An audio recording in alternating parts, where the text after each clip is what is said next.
95 news speed news కి స్వాగతం.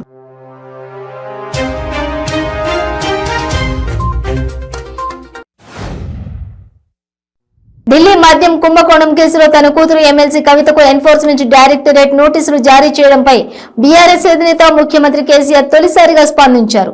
శుక్రవారం తెలంగాణ భవన్లో జరిగిన బీఆర్ఎస్ విస్తృత స్థాయి సమావేశంలో మాట్లాడుతూ ఈ అంశాన్ని ప్రస్తావించారు. లిక్కర్ స్కామ్ లో తెలంగాణ ఎమ్మెల్సీ కవితను నేడు ఈడీ అధికారులు విచారించనున్నారు. ఇందుకోసం ఇప్పటికే నోటీసులు జారీ చేశారు. మహిళా రిజర్వేషన్ బిల్లు కోసం చేపట్టిన ధర్నా కోసం కవిత కూడా ఢిల్లీలోనే ఉన్నారు. ఈమె ఈడీ ఆఫీసులో విచారణకు హాజరవుతారు.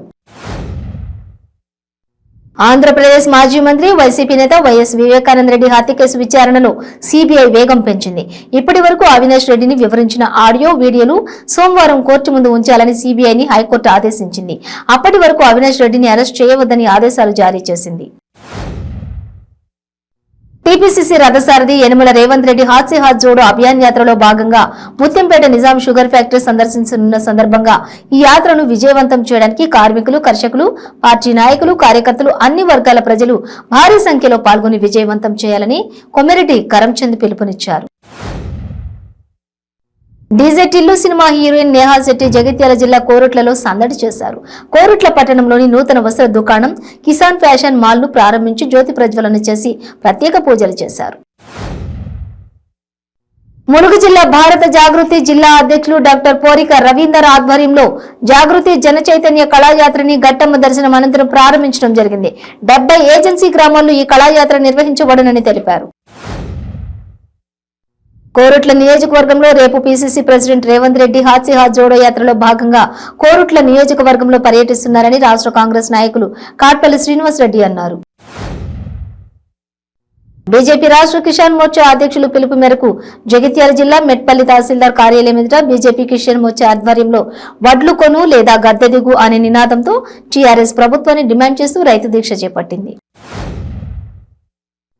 Shalibanda police station GI Munawar Sharif ఆధ్వర్యంలో నాగుల్చింత చౌరస్తాలో వాహన తనిఖీలు చేపట్టారు. సరైన ధృవపత్రాలు లేని వాహనాలపై జరిమానాలు విధించిన పోలీసులు రాత్రి సమయాల్లో వీధుల్లో తిరుగుతున్న యువతకు కౌన్సిలింగ్ చేశారు.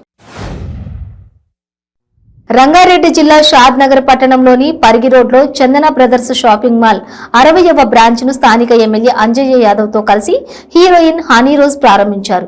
ఈ కార్యక్రమంలో హీరోయిన్ హనీ రోజ్ ప్రత్యేక ఆకర్షణగా నిలిచారు. ఆమెను చూడడానికి అభిమానులు ఎగబడ్డారు.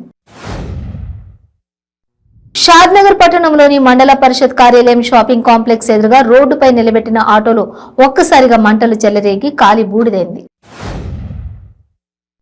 డాక్టర్ బిఆర్ అంబేద్కర్ కోనసీమ జిల్లా పి గన్నవరం నియోజకవర్గం అంబాజీపేట మండలం అంబాజీపేట కోర్లపాటి వారి పాలెంలో జనసేన పార్టీ కార్యకర్తల సమావేశం జరిగింది. మేడారం తాడ్వాయి మండలంలో నూతన వధువర్లను జిల్లా కలెక్టర్ ఎస్ కృష్ణ ఆదిత్య ఆశీర్వదించారు. తాడ్వాయి మండలంలోని మేడారంలో జరిగిన మేడారం ప్రధాన పూజారి సిద్ధపోయిన జగ్గారావు కుమారుడు అరుణ్ కుమార్ వివాహానికి జిల్లా కలెక్టర్ ఎస్ కృష్ణ ఆదిత్య హాజరై ఆశీర్వదించారు.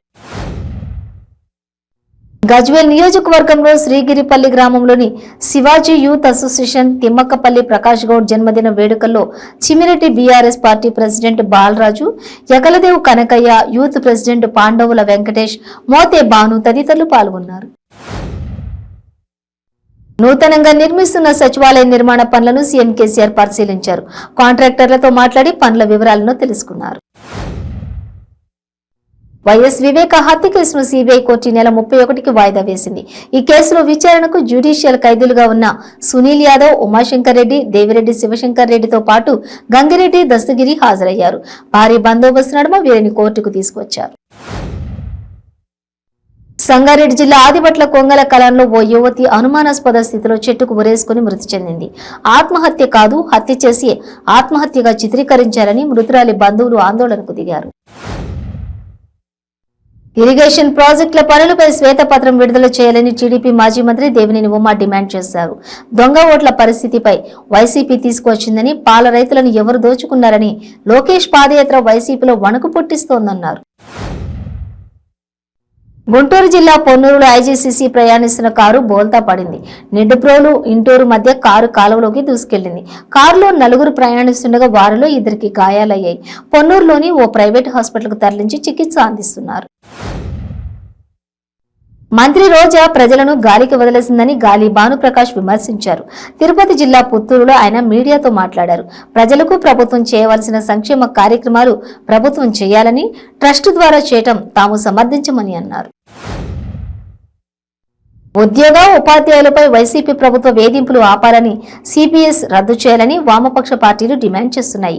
ఓపీఎస్ అమలు చేయాలని, ఉద్యోగుల జీతాలు వెంటనే చెల్లించాలని కోరుతూ సిపిఎం, సిపిఐ విశాఖ జిల్లా కమిటీల ఆధ్వర్యంలో విశాఖలోని జీవీఎంసీ గాంధీ విగ్రహం వద్ద నిరసన కార్యక్రమం జరిగింది.